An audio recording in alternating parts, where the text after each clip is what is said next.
ప్రభునందు దేవుని యొక్క కుమారులను కుమార్తెలునైన మీ అందరికీ కూడా యేసుక్రీస్తు వారి నామములో వందనములండి. ఈ ఉదయకాలపు సమయంలో మీరందరూ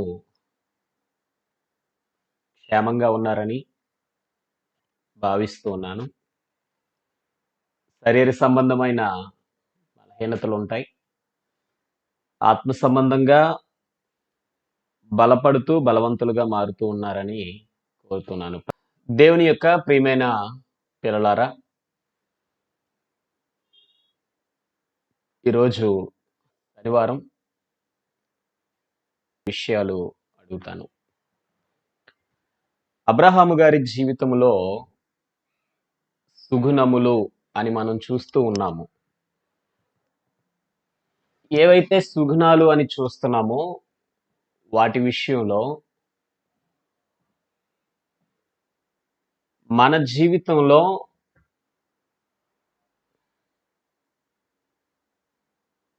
ప్రతి సందర్భంలో కూడా వాటిని పాటిస్తున్నామా లేదా అనేది ఎప్పటికప్పుడు మనం ఆలోచన చేసుకోవాలి. అలా ఆలోచన చేసుకుంటున్నారా లేదా అనేది మీకు మీరు తప్పకుండా ఎప్పటికప్పుడు మిమ్మల్ని మీరు టెస్ట్ చేసుకుంటూ ఉంటారని కూడా నేను భావిస్తూ ఉన్నాను. అబ్రహాము గారు ఎదుటివానిది ఆశించని వాడు. ఆ రోజు మనం మాట్లాడుకున్నప్పుడు మీరు వెళ్ళి టెస్ట్ చేసుకున్నారా? అంటే మీరు ఆ రోజు రాత్రి లోపు అన్నీ బాగా ఆలోచించి ప్రార్థన చేసి ప్రభువుని అడగండి అన్నాను. ఎంతమంది చేశారా పని? నేను ఆలోచించాను. మీరిచ్చిన జక్కయ్య ఉదాహరణ బట్టి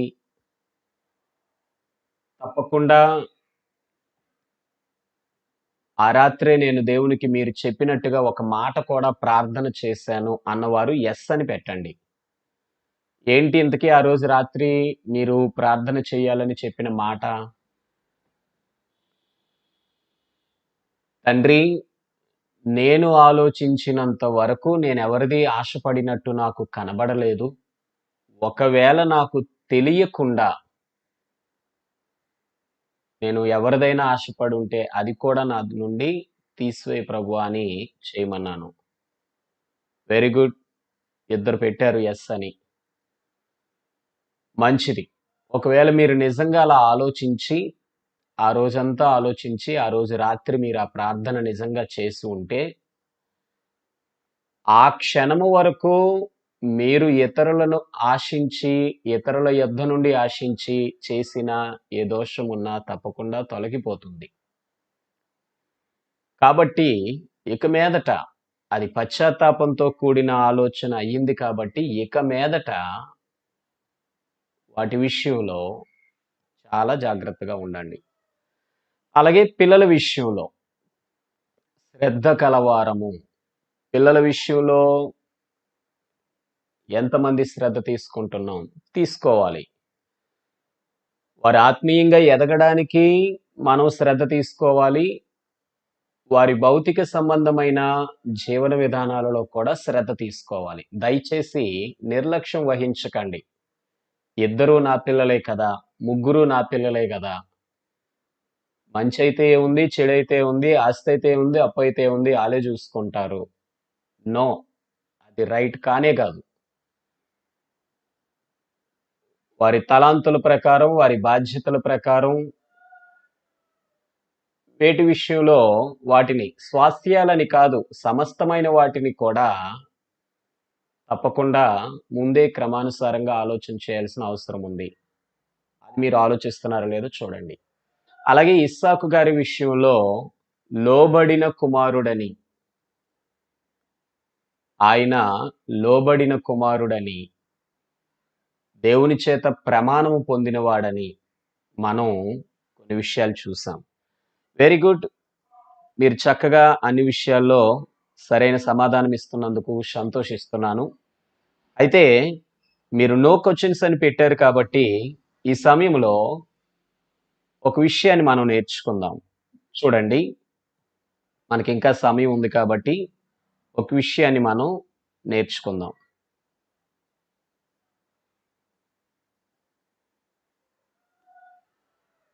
ఇస్సాకు జీవితంలో సుగుణములు మీరు ఇవన్నీ కూడా చూస్తూ ఉన్నారు. దేవుని చేత ప్రమాణము పొందినవాడు అని మనం నేర్చుకున్నాం. ప్రమాణం పొందడానికి అర్హత ఉండాలి. పొందిన ప్రమాణం మన జీవితంలో నెరవేరటానికి కూడా అర్హత ఉండాలి. ఏదో ఒక ప్రమాణం పొందాను అని అనుకుంటే చాలదు. ఖచ్చితంగా ఆ ప్రమాణము యొక్క నెరవేర్పుని మనం అనుభవించటానికి కూడా ప్రమాణం యొక్క నెరవేర్పు అనుభవించటానికి కూడా మన జీవితంలో తప్పకుండా కొన్ని అర్హతలు ఉండాలి. ఆ అర్హతలు ఏంటనేవి కూడా మనం చూసాం. ఈరోజు ఇంకో విషయాన్ని ఆలోచన చేద్దాం. దేవుని చేత ఆశీర్వాదము పొందినవాడు. చూసారండి, ఆయన దేవుని చేత ఆశీర్వాదము పొందినవాడు. ఏంటి, ఇది కూడా ఒక సుగుణమా? ఎస్, ఇది కూడా ఒక సుగుణము. భూమి మీద దేవుడు మనుష్యులను ఏదైతే ఆయన ఆశీర్వదిస్తున్నాడో వాటిని చూస్తున్న వారు ఈరోజు అవే నిజమైన ఆశీర్వాదాలని భావిస్తున్నారు. కానీ అవి నిజమైన ఆశీర్వాదాలు కాదు. అవి దేవుడు ప్రతి ఒక్కరి పట్ల కూడా కనికరంతో ఇచ్చేవి. ఆదికాండం 6వ అధ్యాయంలో నేను నరులను చేసినందుకు సంతాపపడుతున్నాను అని ఆయన చింతపడ్డాడు. కానీ జలప్రళయం అనేది వచ్చే వరకు, ఆయన సంకల్పంలో జలప్రళయాన్ని ఏర్పాటు చేసే వరకు వారు తినుచు త్రాగుచూ ఉండిరి జనులందరూ. మరి తినుచు త్రాగుచూ సుఖంగా ఎలా ఉన్నారు? దేవుని యొక్క కృప వారి మీద లేదు కదా. నోవహు మాత్రమే కృప పొందినవాడైనప్పుడు వారి మీద లేదు కదా అంటే జలప్రళయం వచ్చే వరకు ఆ వ్యత్యాసం వారికి తెలియలేదు. అలాగే దేవుని చేత ఆశీర్వాదము పొందడం అనేది ఒక మంచి గుణము, ఒక మంచి లక్షణము. ఇదందరికీ సాధ్యం కాదు. మనుష్యులకు ఇవ్వాల్సిన ఆశీర్వాదాలు ఆయన యథావిధిగా ఇచ్చేస్తూనే ఉంటాడు. కానీ జలప్రళయం వచ్చినప్పుడు నోవహు తప్పించబడినట్టు, పాపభారము నుండి యేసుక్రీస్తు వారి రక్తము ద్వారా తప్పించబడిన వారు మాత్రమే ఆశీర్వాదాలు పొందగలిగిన వారిగా కనిపిస్తూ ఉంటారు. ఈనాడు దేవుని చేత ఆశీర్వదించబడిన వారెంతమంది? ఈ మంచి గుణము మనలో తప్పకుండా ఉండాలి. చూడండి, అందులో మొదటి విషయం ఆదికాండము 26వ అధ్యాయంలో కనిపిస్తూ ఉంటుంది. దేవుడి వాగ్దానాన్ని పొందుకున్నాడు ఆయన. అది ఆయనకి గొప్ప ఆశీర్వాదం. ప్రియమైన దేవుని పిల్లలారా, మన జీవితాలలో ప్రభువారిని మించినటువంటి, ప్రభువారితో కలిసి ఉండేటటువంటి ఆ గొప్ప జీవితం ఏదైతే ఉందో ఆ విషయంలో తప్పకుండా మనల్ని మనం కాపాడుకోవాల్సిన వారమై ఉన్నాం. ఆయన వచనం అక్కడ తప్పుగా రాయటం జరిగింది. ఆదికాండము 26వ అధ్యాయము 12వ వచనం చూడండి. ఆదికాండము 26వ అధ్యాయము మొదటి దానికి 3వ వచనం అండి. దేవుని చేత ఆశీర్వాదం పొందినవాడు అనే దానికి దేవుని వాగ్దానం పొందాడు. నేను నిన్ను ఆశీర్వదిస్తాను అనే దేవుని వాగ్దానం పొందాడు. మొదటి విషయం ఆదికాండం 26వ అధ్యాయము 3వ వచనం. అది ఈ దేశమందు పరవాసివై ఉండుము, నేను నీకు తోడైయుండి నిన్ను ఆశీర్వదించెదను. ఎంతమందితో దేవుడు ఈ మాట చెప్తున్నాడు ఈరోజు? తండ్రి అయిన దేవుడు మనకి ఎంతమందికి ఈ మాటను వాగ్దానంగా ఇవ్వగలుగుతున్నారు? ఆ భక్తుడు మనకి మాదిరిగా ఉండి, ఇదిగో నా జీవితంలో నా ఇంటి వారందరూ దేవునికి విధేయతగా జీవించటం వల్ల నా తండ్రి, నా తల్లి, నేను కూడా మా కుటుంబం అంతా దేవునికి విధేయంగా జీవించటం వల్ల తండ్రి అయిన దేవుడు నేరుగా నాతో మాట్లాడుతూ నేను నిన్ను ఆశీర్వదించేదను.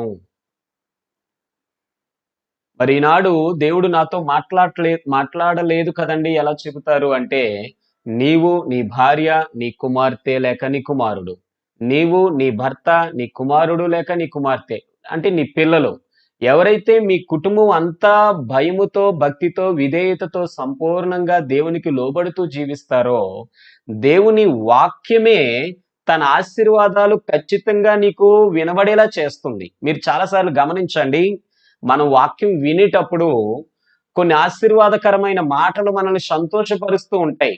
ఇదిగో మీరు ఇలా ఉంటే దేవుడు దీవిస్తాడు అనేసరికి వెంటనే మనసులో ఒక ఆనందం పుడుతుంటుంది. ఎలా అంటే, అబ్బా నిజంగా నేను అలా బ్రతికాను కదా, అయితే ఈ ఆశీర్వాదం నాకే, అంటే ఈ ఆశీర్వాదాన్ని దేవుడు నాకే ఇస్తానని దేవుడు మాట్లాడుతున్నాడు అని వెంటనే నీ మనస్సు సంతోషంతో పొంగిపోతుంటుంది. అలాగే మరికొన్ని సార్లు ఇదిగో ఇలా ఉన్నావా, ఈ శాపం నీకే అన్నప్పుడు నీ మనస్సు భయాందోళనకు లోనై అమ్మో నిజంగా నేను ఆ తప్పు చేశాను కదా, ఆ పాపం చేశాను కదా, కాబట్టి ఆ శాపం నాకేనేమో. అంటే ఇప్పుడు దేవుని వాక్యాన్ని వినేటప్పుడు వాక్యం ద్వారానే దేవుడు నేను నిన్ను ఆశీర్వదిస్తున్నాను అని చెబుతారు నేరుగా. ఇక్కడ చూడండి ఆయన వాగ్దానము, నేను తోడయుండి నిన్ను ఆశీర్వదించెదను. ప్రియమైన దేవుని పిల్లలారా, నాలో లేక మీలో మనలో ఎంతమందికుంది ఈ సుగుణం? వాక్యం వినేటప్పుడు ఆ మంచి పని నేను చేశాను, దేవుడు ఖచ్చితంగా ఆశీర్వాదం నా కొరకే మాట్లాడారు, నేను రానున్న దినాల్లో ఆశీర్వదించబడబోతున్నాను అనే సంతోషాన్ని ఆనందాన్ని వాక్యాన్ని వినే సందర్భాల్లో ఎక్కువ శాతం ఎంతమంది పొందగలుగుతున్నారో దయచేసి మీరు ఆలోచించండి. ఈనాడు ఆశీర్వాద ప్రార్థన అని నీ తల మీద నీ సేవకులు చేతులుంచి దేవావీరుని పరలోకము నుండి కుమ్మరించు, పరలోకము నుండి ఆశీర్వదించు, ఇదిగో మేము చేస్తున్న ఈ ప్రార్థన విజ్ఞాపనలు వీరి జీవితాల్లో నెరవేరిపోవాలి అని మేము చేతులుంచి ప్రార్థన చేస్తే ఆ చేతుల్లో నుండి రాదు ఆశీర్వాదం. ఏదైతే వాక్యం నువ్వు వింటున్నప్పుడు వాక్యాన్ని బట్టి జాగ్రత్తగా జీవిస్తున్నావో, నీవు జీవిస్తున్న నీ ప్రవర్తనను బట్టి వెంటనే ఆ గడియలలోనే దేవుడు తన వాక్యం ద్వారా నీతో మాట్లాడుతుంటారు. నీ వాక్యం చదువుతున్నప్పుడు, మరలా ఆ మరుసటి రోజుల్లో నీ వాక్యాన్ని ఎవరి నోటి వెంబడైనా వింటున్నప్పుడు ఆ వాక్యం ద్వారానే దేవుడు నీతో మాట్లాడతాడు. ఇదిగో నేను నిన్ను ఆశీర్వదించబోచున్నాను. కనుక ఈ మాటలు మీరు మర్చిపోకండి. ఇస్సాకుతో నేరుగా మాట్లాడిన దేవుడు ఈరోజు వాక్యం ద్వారా నీతో మాట్లాడుతున్నాడు. హెబ్రీ పత్రిక 1వ అధ్యాయం 1వ వచనం, పూర్వకాలమందు నానా సమయములలో నానా విధములుగా మన పితరులతో మాట్లాడిన దేవుడు. నానా విధాలలో నానా సమయాలలో ప్రవక్తల ద్వారా మాట్లాడారు, దేవుడు నానా విధాలుగా మాట్లాడారు. అందులో ఒకటి ఇస్సాకు గారితో దేవుడు మాట్లాడడం. కానీ ఈనాడు ఇస్సాకుతో మాట్లాడినట్టు మనతో మాట్లాడరు, వాక్యం ద్వారా మనతో మాట్లాడతారు. అంటే నువ్వు వాక్యాన్ని ఎంత శ్రద్ధగా వింటావో ఆ వాక్యములో నుండే నీకు ఆశీర్వాదాలన్నీ వస్తూ ఉంటాయి. ఇందాక ఒక ప్రశ్న అడిగాను, ఎవరు మీరు ఏంటి ఇతరుల నుండి ఆశించకుండా ఉన్నారు అంటే ఎస్ అని పెట్టారు. ఎస్ అని మీరు పెట్టగానే దేవుని వాక్యంలో మీరు ఒక ఆశీర్వాదాన్ని పొందుకున్నారు. ఓకే, అయితే వారు నా వాక్యాన్ని బట్టి జీవించడానికి ఇష్టపడుతున్నారని ప్రభువు వారు మీ యొక్క అంగీకారాన్ని ఎప్పుడైతే చూస్తారో ఆ చూస్తున్న మీ అంగీకారాన్ని బట్టి దానికి తగినట్టు జీవిస్తున్న మీ ప్రవర్తనను బట్టి ఇదిగో అయితే దేవుడు మిమ్మల్ని దీవిస్తాడు, ఆ వాక్యం నుండి ఇచ్చే ఆశీర్వాదం ఆ రీతిగా మనం పొందుకుంటాం. దేవుని వాగ్దానం పొందాడు, నేను ఆశీర్వదించబడుతున్నాను అని. మీరు కూడా వాక్యం నుండి అనేకమైన ఆశీర్వాదాలు పొందగలిగినట్లుగా వాక్యానుసారంగా జీవించండి. 2, అదే ఆదికాండము 26వ అధ్యాయం 12వ వచనం చూస్తే, గెరారులో ఇస్సాకు ఆశీర్వదించబడెను.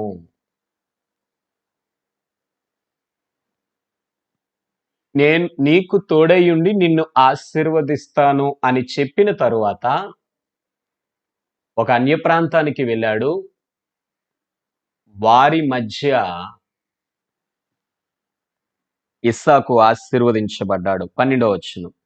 ఇస్సాకు ఆ దేశమందు ఉన్నవాడై విత్తనము వేసి ఆ సంవత్సరము 100 ఫలము పొందెను. 100 ఫలము పొందెను. ఇస్సాకు ప్రాంతానికి వెళ్ళాడు. ఆ ప్రాంత ప్రజల మధ్య నివసించాల్సిన అవసరత ఏర్పడింది. అయితే ఎప్పుడైతే అవసరత ఏర్పడిందో, కరువు రావడం వల్ల ఆ ప్రాంతానికి వెళ్ళాడు. ఎప్పుడైతే ఆ ప్రాంతానికి వెళ్ళి నివసించాల్సిన అవసరత ఏర్పడిందో, అక్కడ విత్తనం వేసి ఆ సంవత్సరము 100 ఫలము పొందెను. యెహోవా అతనిని ఆశీర్వదించెను గనుక ఆ మనుష్యుడు గొప్పవాడాయెను. యెహోవా అతనిని ఆశీర్వదించాడు గనుక ఆ మనుష్యుడు గొప్పవాడాయెను. కనుక నువ్వెక్కడుంటే అక్కడే దీవించబడతావండి. మీరెక్కడుంటే అక్కడే ఆశీర్వాదాలు పొందుతారండి. మీరు మనుష్యులలో మరొకరి స్థితిని కోరుకుంటే, మరొకరి స్థితిని చూస్తే, దేవుడు నీకిచ్చే ఆశీర్వాదం నీకు కనబడకుండా పోతుందేమో కానీ, నీ స్థితిని నీవు చూసుకొని, ఒకప్పటి నా స్థితికి, ఇప్పటి నా స్థితికి వ్యత్యాసం ఏంటి అని నీ కొరకు నీవు మాత్రం ఆలోచన చేయగలిగితే, దేవుడిచ్చిన ఆశీర్వాదాలు కోకొల్లలుగా చూడగలుగుతావు. భారతదేశంలో నంబర్ 1 ధనవంతులున్నారట. పేర్లు కూడా ఉన్నాయి చాలా. ప్రపంచంలో కూడా నంబర్ 1 పొజిషన్‌లో ఉన్నవారున్నారు. నీవు లక్షాధికారివైనా, కోట్లాధికారివైనా ఆ నంబర్ 1 పొజిషన్ చూస్తే నీకున్నదంతా తృప్తి లేకుండానే ఉంటుంది. అలాగే ఈనాడు సగటు క్రైస్తవ జీవితాన్ని జీవిస్తున్నవారు అంటే ఆ భౌతిక సంబంధమైన అభివృద్ధి లేక ఆశీర్వాదాల వైపు ఎక్కువ శాతం మనసు పెట్టి, దేవుణ్ణి నమ్ముకున్నాను కానీ నా ఇంట్లో బాధలేమీ ఇంకా తీరలేదు అని ఇతరుల ఆశీర్వాదాలను పోల్చుకుంటూ వారు చూసా ఎంత బాగున్నారో దేవుణ్ణి నమ్ముకోకపోయినా అనే భావం వస్తే, నీవున్న చోట నీవు పొందుతున్న నీ ఆశీర్వాదాలు నీకు ఏమాత్రం అర్థం కావు.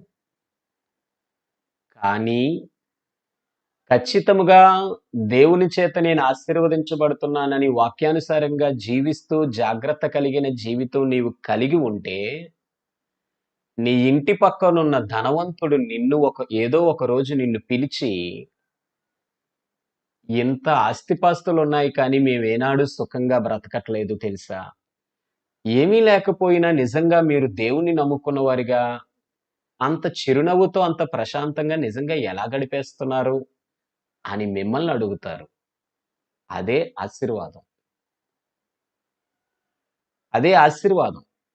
వారు మన జీవితాలలో ఎలాంటి ఆశీర్వాదాలు చూడాలని వారు ఆలోచిస్తుంటే, వారిలానే ఎందుకు ఉండలేకపోతున్నానా అని చెప్పి నీవు పొందుకున్న నిజమైన ఆశీర్వాదాలనే నువ్వు కాలదనుకుంటున్నావు, వద్దనుకుంటున్నావు.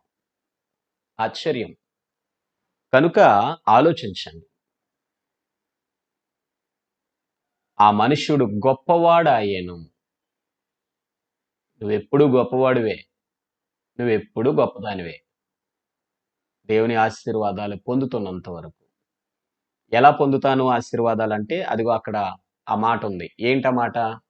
నీకు తోడై ఉండి నిన్ను ఆశీర్వదించెదను. దేవుడు తన వాక్యంలో మాట్లాడుతున్న విషయాలు నువ్వు వింటున్నప్పుడు, ఈ పని నేను చేస్తున్నాను, ఈ పని నేను చేస్తున్నాను, ఈ పని చేయొద్దన్నాడు, నేను ఆ పని చేయట్లేదు అనే ఒక నిబ్బరం కలిగిన హృదయం నీకేదైతే వస్తూ ఉంటుందో, ఆ వింటున్న వాక్యాలలో వాక్యానుసారంగా జీవిస్తున్నాను అనే తలంపులు ఎక్కువ నీకెక్కడైతే వస్తూ ఉంటాయో, ఆ సమయంలో గొప్ప ఆశీర్వాదాలు నీ మనస్సును చేకూరుతాయి.